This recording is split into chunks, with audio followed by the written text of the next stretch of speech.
Welcome to Moconomy Originals, original stories of founders, brands, and global business power. Chocolate is a widely consumed commodity with a long colonial past. Major corporations control the cost of raw cocoa on the West African market, keeping the prices low. In 2020, Côte d'Ivoire called for a regulated minimum price of raw cocoa, and in 2022, the European Union implemented stricter supply chain laws. However, it is unclear whether these measures will truly lead to fair prices for West Africa. Moconomy interviewed the Voice Network, Tony's Chocolonely, the chocolatier Ivorian, the ICO, and human rights lawyer Terry Collingsworth to investigate how cocoa prices are determined in the West African cocoa market, which is the subject of controversy. Yes, we have seen an important change in the way cocoa was processed in the world. 50 years ago, it was really, the post-colonial trade with the South producing the beans and the North processing and consuming the beans. Farmers are the first and last link in the global cocoa chain. Worldwide, approximately 5 million farmers produce cocoa beans, and they experience the direct impact of world market prices for raw cocoa daily. My name is Paul Schoenmakers. I work for Antonie Fountain as Impactors Prime. There's no way that we can get to a sustainable cocoa sector. The prices are just too low for farmers to really come to a sustainable level. There's lots of politics going on around it, not just within the government, but also within the sector. The price of cocoa is affected by climate change, the stock market, global events, and the price expectations of major chocolate manufacturers, also known as big cocoa. That's actually the problem in cocoa, not that there's a lack of money. It's the sector itself is quite wealthy. The big problem is that it's very unequally divided. And a cocoa farmer typically gets around 5 to 7% of the total retail value of a chocolate bar. So most of the margins and the profits are made downstreams. The chocolate industry still heavily relies on West Africa for the majority of its raw cocoa harvest. My name is Michel Arrion, and I'm the executive director of the International Cocoa Organization based in Abidjan. Cocoa is produced mainly in Africa. 75% of cocoa is produced in Africa, and mainly in West and Central Africa. The origins of chocolate are not in West Africa, but rather in the south of Mexico. The Spanish conquistadors introduced cocoa beans to West Europe in the 16th century, which led to creating the first transcontinental cocoa trade. My name is Axel Emmanuel. I'm a chocolate maker in Ivory Coast, West Africa, and I'm the owner of the brand Le Chocolatier Ivoirien. In Ghana, for instance, all the cocoa beans belong to the government. All the cocoa beans. So to have an handcraft maker is not so easy. There are many chocolate makers there, but the beans belong to the government. In Ivory Coast, the beans belong to you. Around 3 million tons of raw cocoa are produced each year. The Côte d'Ivoire is the largest producer in the world, followed by Ghana in second place. Côte d'Ivoire also processes 50% of its own harvest.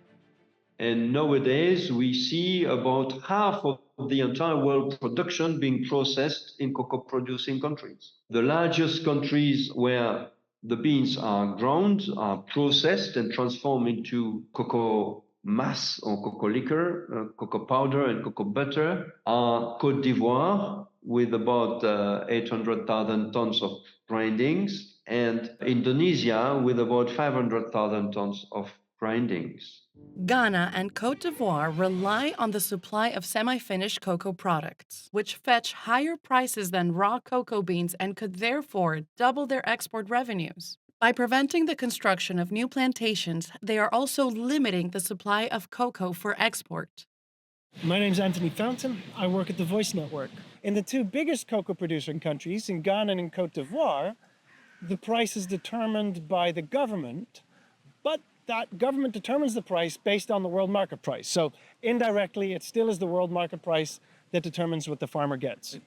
In 2021, Ghanaian President Nana Addo Dankwa Akufo-Addo gave a speech drawing attention to the unfair pricing policy and insisting on the need to increase local cocoa bean productions in West Africa. The chocolate industry is a 100 billion United States dollars industry. And we, who produce 65% of its raw material, cocoa, make less than $6 billion from the toil of our farmers, i.e. barely 6% of the entire value chain of cocoa. The farmers, whose efforts make possible the growth of this lucrative industry, receive nearly a pittance for their labors.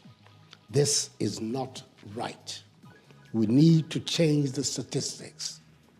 If we simply ground and sold the cocoa in paste form, instead of selling the cocoa beans, we double our earnings. Process locally will be a solution. To process locally, we will increase some jobs, but we can process a part of the way locally and sell it in Europe, like cocoa powder, other things.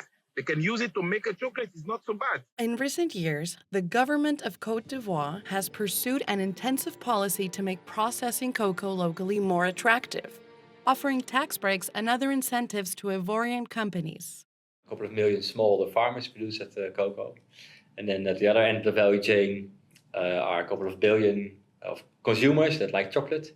And in between, there's literally two hands full, around 10 very big companies, 4 big processors of cocoa, processors and traders, and around 6 global brands or houses of brands that control most of the chocolate. If we look at Côte d'Ivoire, about 40% of the 2 million tons produced in the country are processed locally.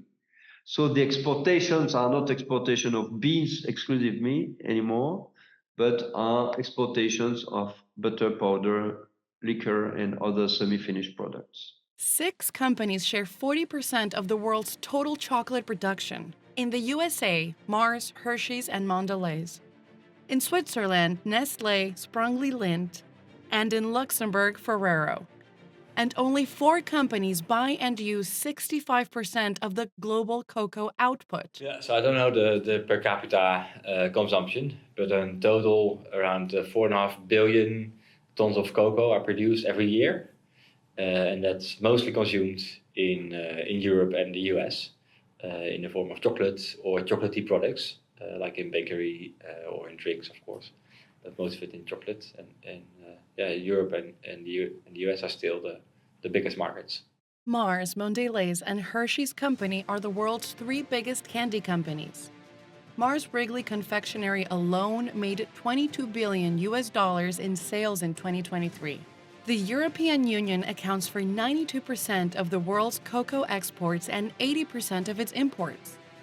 The Netherlands, home to one of the world's largest cocoa grinders, is the world's largest importer of cocoa beans. Côte d'Ivoire is the Netherlands' main supplier. The value of the Netherlands' cocoa imports is almost 1.57 billion euros. Those markets are saturated with a very high level of chocolate consumption, between 5 and 10 kilos per capita per year. But you know that the demography in Europe and the States is quite flat, so the market is not expanding in terms of consumption. Around 1 million people work in cocoa farming in Côte d'Ivoire, with 20% of the population depending on the cocoa industry.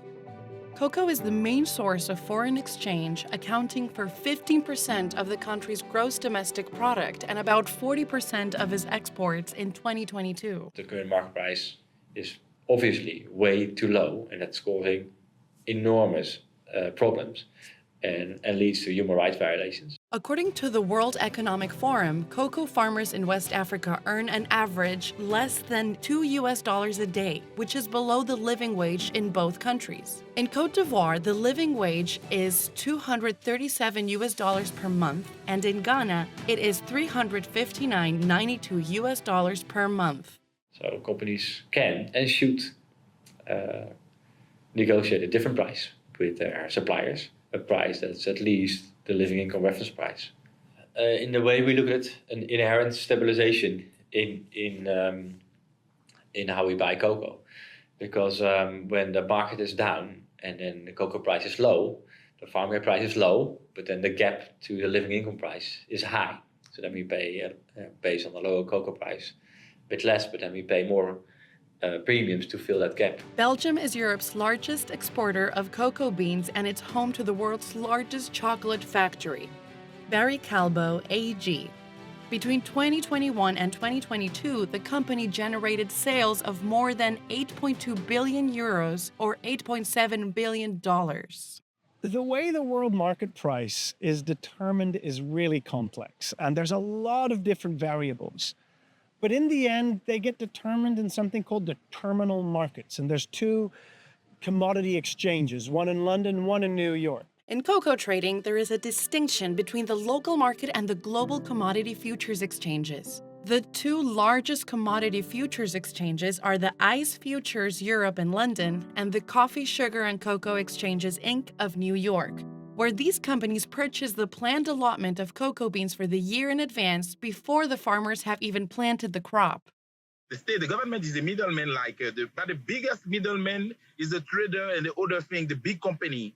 They support many things to make it, but they cannot change the price. It's more. The price cannot be changed because it is in New York. It is in the trader in London. They make this. For instance, 80% of the world harvest of next year is already sold. And there's traders that look at supply and demand, and every day that supply and demand determines kind of what the world market price does at that moment. And then that world market price then trickles down to determine what the price is that the cocoa farmer gets. But that is also differing per country. So in most countries, the farmer will get the world market price or something close to that. But probably the crux of the matter is the international price, because no one is fixing the price of cocoa at international level. And in particular, the two stock exchange, or rather commodity exchange of London and New York, where you have the global supply and the global demand meeting. Ghana and Côte d'Ivoire are heavily dependent on the cocoa market. The current market is quite high, actually, but it also goes up and down all the time. And that's actually what the issue is, because this fluctuating market price is something that companies can manage quite well. So they can work with the terminal market to hedge their pricing risks, but farmers cannot. They don't have access to any hedging tools or risk mitigation tools. So basically they are price takers. But chocolate companies are not affected by cocoa price fluctuations. And there we go. Actually, all the price of the goodies in Europe, I come from next every 2 weeks I was in Paris. All the price of the little thing are increased. Is everywhere the same thing. But here, the price of cocoa, the farmer, decrease. I say, even the chocolate, the cocoa powder in Paris, for the distributor, all the price are increased. They say it's Ukraine war, they say many things, all are increase the price.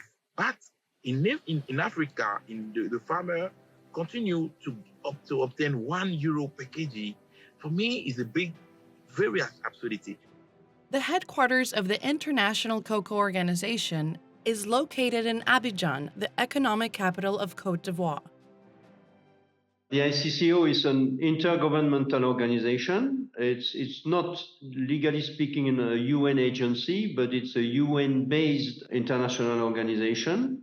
Our members are countries from both sides of the value chain. So we have producing countries that we call exporting countries. They are exporting beans. And we have importing countries or consuming countries. Producing members represent 95% of the world production. Since 1973, ICCO has aimed to reduce global cocoa price volatility.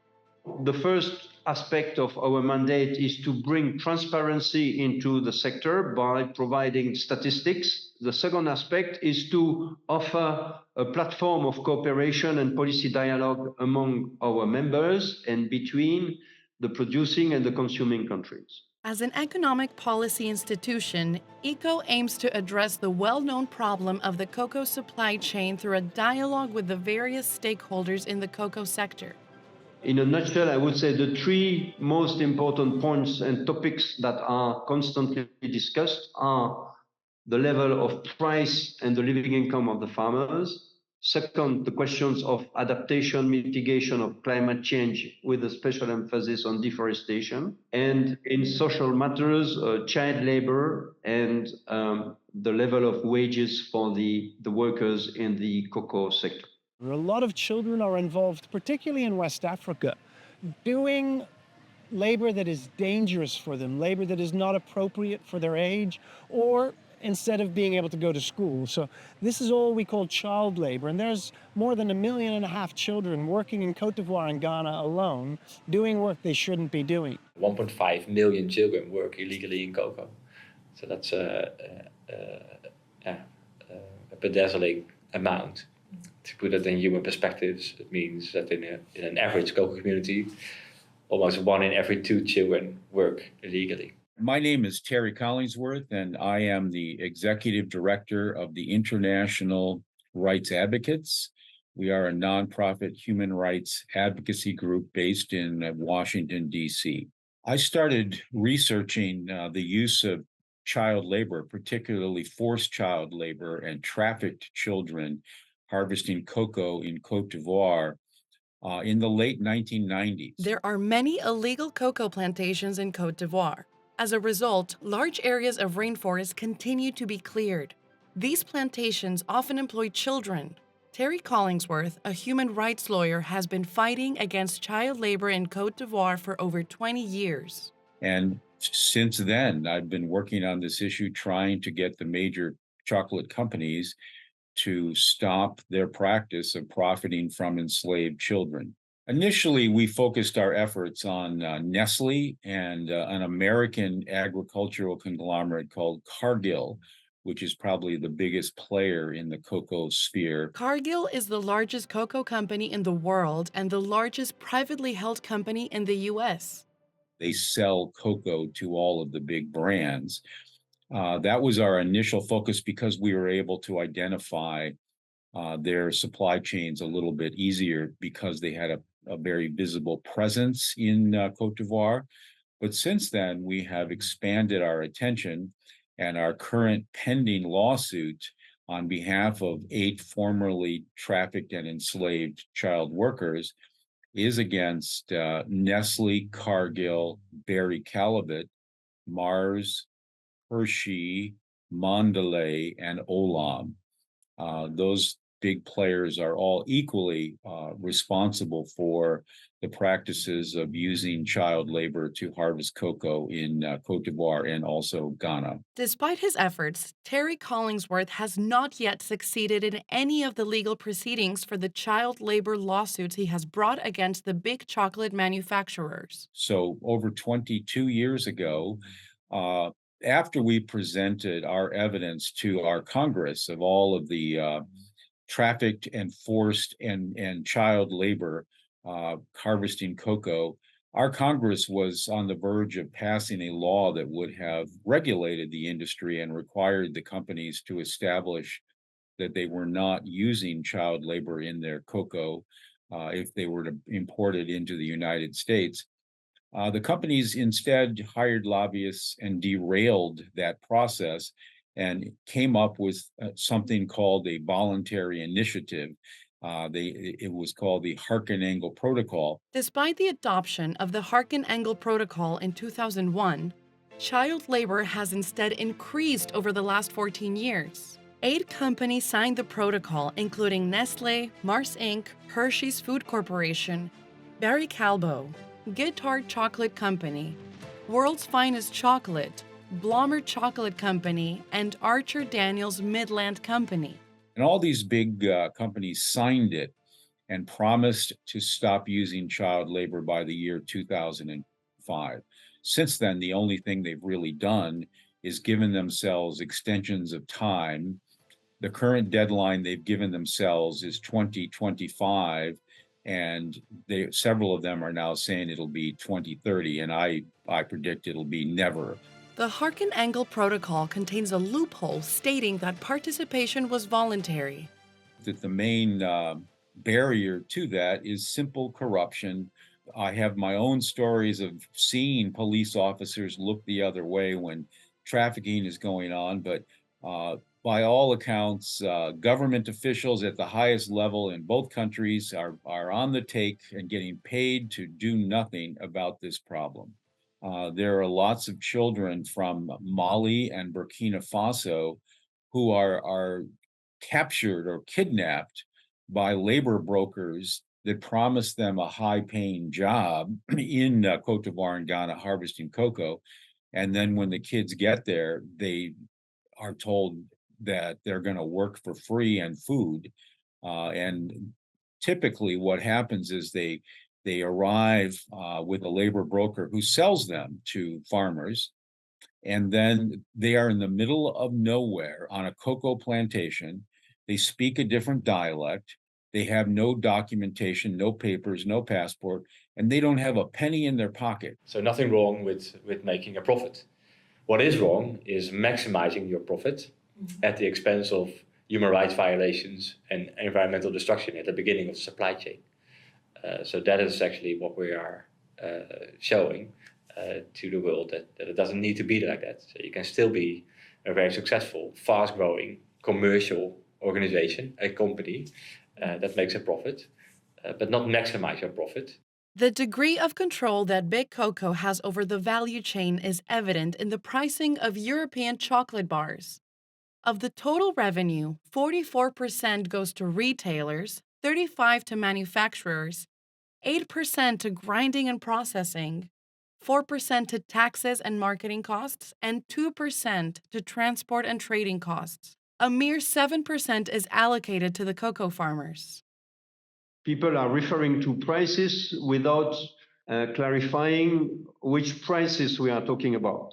The farm gate price, so the price paid to the farmer at the level of the plantation, is not the price paid by the importers to the exporters, and it's not the price paid by the final consumer. So I'm just mentioning those three prices: farm gate, exporter, and consumer price, but they are completely different. In 2020, the Ivorian president, Alassane Ouattara, urged major players to pay fair prices. Ghana and Cote d'Ivoire have relatively similar systems, but they are still quite different. They are both setting a price for cocoa. They do fix a price at a roughly same level.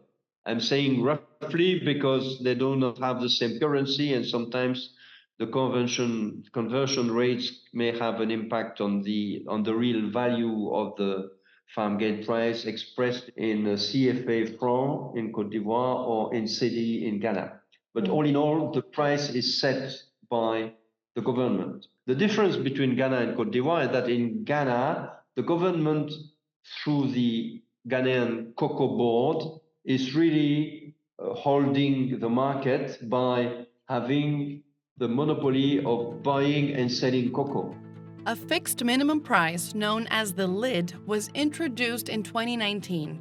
Since then, the price of raw cocoa has remained at around 70% of the export price. This is something called the living income differential. The first year it worked quite well, and then from then on it started working a lot less well for a whole bunch of technical reasons. Ghana and Cote d'Ivoire both set the lid from the top down through the cocoa board, but the Ghana and Cote d'Ivoire governments set their prices using very different systems and regulations. So it's a state-owned agency, Ghana Cocoa Board, that is in charge of buying beans and selling beans, even though they use licensed buyers to buy and they use a separate entity, the cocoa marketing company, to sell.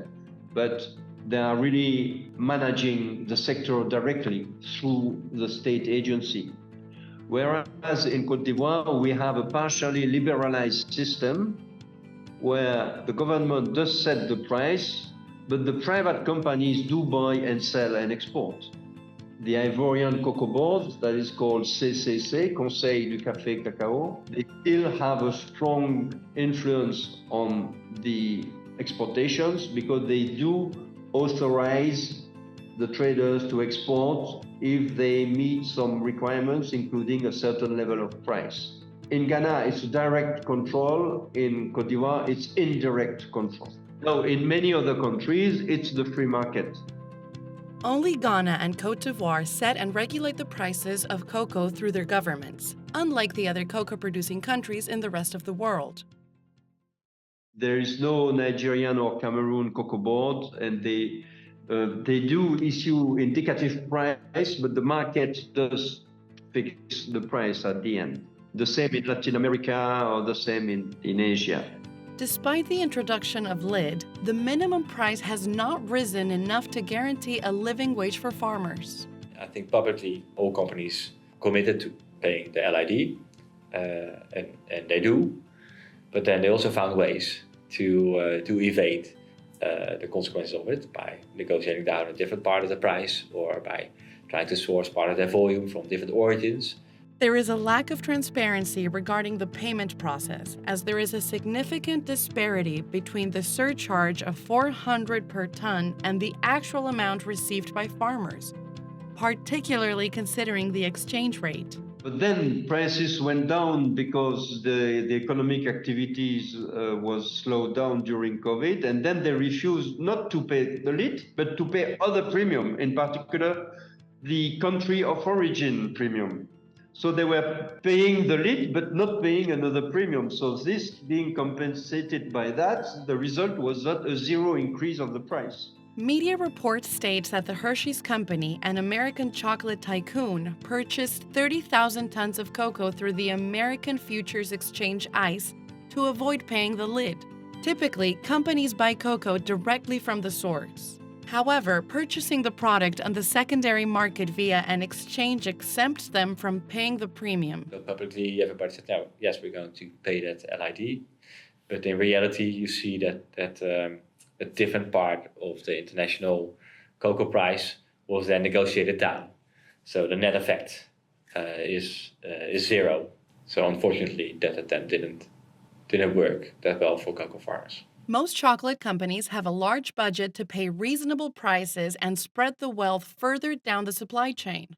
For example, Hershey's generates annual net sales of over $10 billion worldwide and made until end of 2022 a profit margin of 17%. Hershey's annual gross profit for 2023 was $4.99 billion.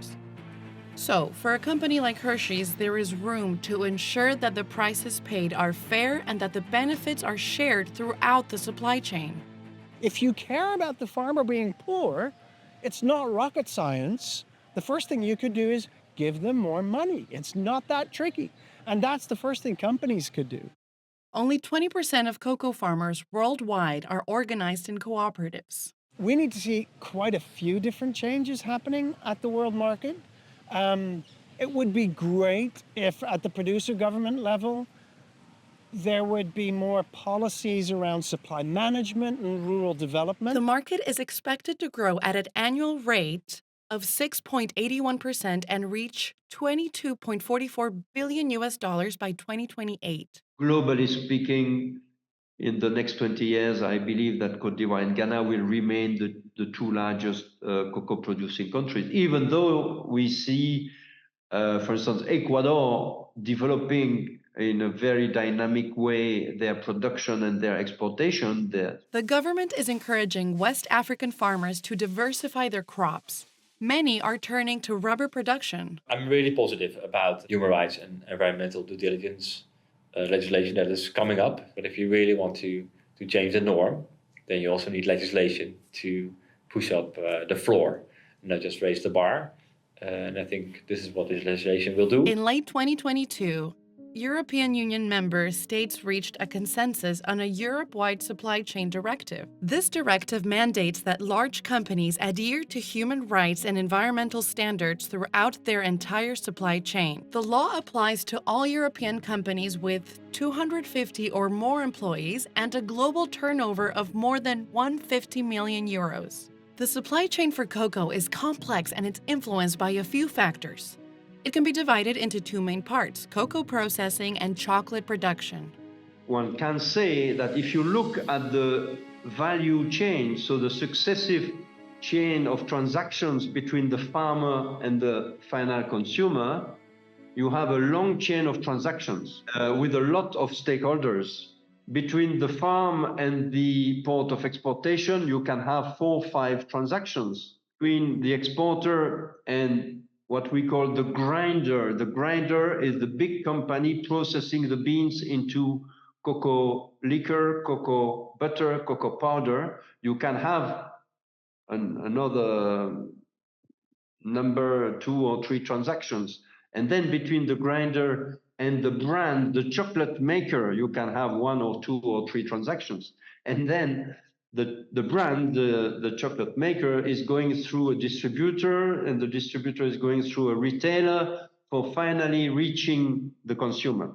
So you have a lot of transactions, and that is very costly, actually. So basically, this new law, the CSDDD, is a tool by the European Union to get companies, not just in chocolate, but in lots of different supply chains, to say, we know where our problems are, we're working on our problems, we know that what we're doing is working, and when it's not working, we're going to improve it so that it does work.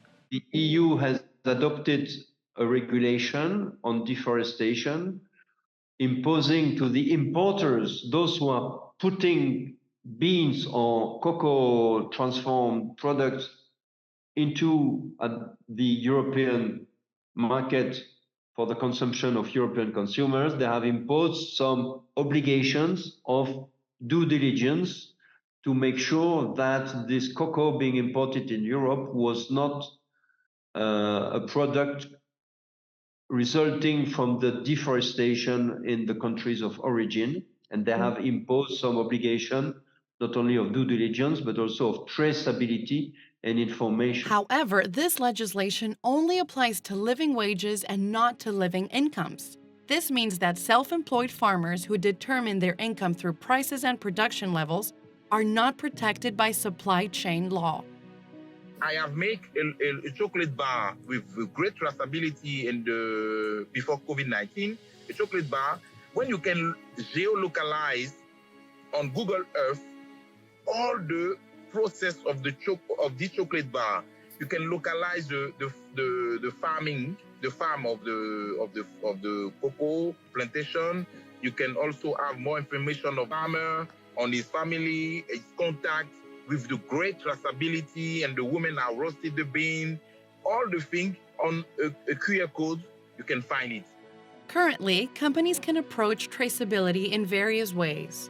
Some rely on figures from standardization organizations and cooperatives, while others use GPS tracking and polygon mapping. All of this information can be tracked with a QR code. At the moment, the USA is not doing very much at all. For a whole bunch of reasons, but there's not been a lot of developments in America for quite a while now. The United States has had a law on the books since 1930 called the Tariff Act of 1930, and it prohibits the importation of any product, including chocolate, that is made with forced labor, in whole or in part. And I filed a petition more than 3 years ago, asking the U.S. Customs and Border Protection to ban the importation of chocolate coming in from Cote d'Ivoire by these named companies that are using forced child labor. The petition has just been sitting there unenforced all of this time. And I think that's because the big companies put pressure on our government to not shut down their cheap pipeline to chocolate in Cote d'Ivoire. So the government has done nothing. Despite many efforts like the new supply chain laws, West Africa still faces challenges in achieving fair prices and sustainable production under humane working conditions. I don't think that anybody has the individual power to solve all the problems. And so the governments need the companies, and the companies need the governments, and everybody needs the farmer, and the farmer needs everybody. The cocoa sector is a complex and controversial market that reflects the social and environmental challenges of our time and is still coming to terms with its colonial past. So I think that's the greatest danger, that these companies have a lot of political clout. They have a lot of money to throw around, to make donations to politicians, and that they will do everything they can to preserve this system. And I have to emphasize that I sued Nestle and Cargill in 2006, and they fought me for 16 years in court until the Supreme Court, on a technicality here, dismissed the case. Since the early 2010s, the chocolate industry has been warning of production bottlenecks in the future as most plantations are aging and suffering the effects of deforestation. This is compounded by worsening climate change, which is affecting crops by creating too much or too little rain. Indeed, it is disturbing the climate. Indeed, there are less rains in the rainy season and more rains in the dry season. Indeed, some areas are becoming too hot or too rainy, too humid to produce cocoa, but it also gives the possibility to new areas to produce cocoa. So you can have the places of production will move around probably in the northern direction. Since 2019, cocoa growing regions in Côte d'Ivoire and Ghana have lost almost 60,000 hectares of tropical forest. This is equivalent to an area the size of the Spanish capital Madrid. Recent data from Côte d'Ivoire shows that an area almost the size of Rwanda has been replaced by cocoa plantations. At the University of Applied Science in Zurich, scientists are developing artificial chocolate. But what about West Africa? Is this really the answer to sustainable and fair chocolate?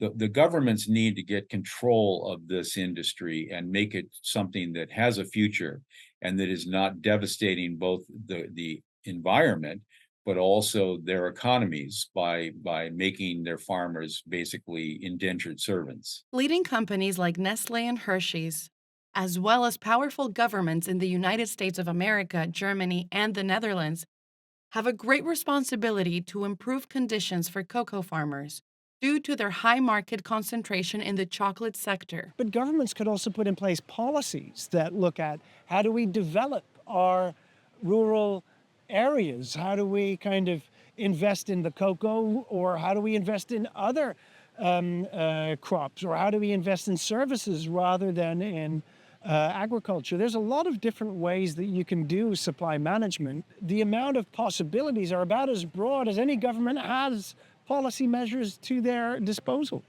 That really is when the governments of Cote d'Ivoire and Ghana have to stop, the government officials have to stop being selfish and thinking of their own financial gains and think about the long-term benefits to the country. And the industry needs to be modernized for sure. Step number one is that the farmers need to be paid a whole lot more than they're getting for the chocolate. That's what made Cote d'Ivoire and Ghana attractive, is that the governments were willing to allow the companies to pay a very low price and basically starve out the farmers in the first place and require them to do things like recruit child workers. If you don't have rules, power will actually exploit. Always. We need rules to actually hold power accountable. And even a country like the United States that doesn't like rules has got a minimum wage for its employees. You know, if you've got countries that are as liberal and as free market as that, putting in place minimum wages, we should be able to do that for global agriculture as well. To provide a living income for cocoa farmers, several systemic changes must happen at once. More sustainable agricultural practices must be adopted, fair trade conditions must be negotiated throughout the supply chain, And governments, both in the West and in Africa, must enforce humane policies, such as anti-child labor and trafficking laws and a minimum wage for farmers. This documentary was filmed prior to a once-in-a-generation market disturbance that started around January 2024. Due to failed harvests in Ghana and Côte d'Ivoire and fueled by speculation, cocoa prices more than quadrupled. For farmers in other sourcing countries, this was good news. For farmers in Ghana and Côte d'Ivoire, the crop failures has been a disaster.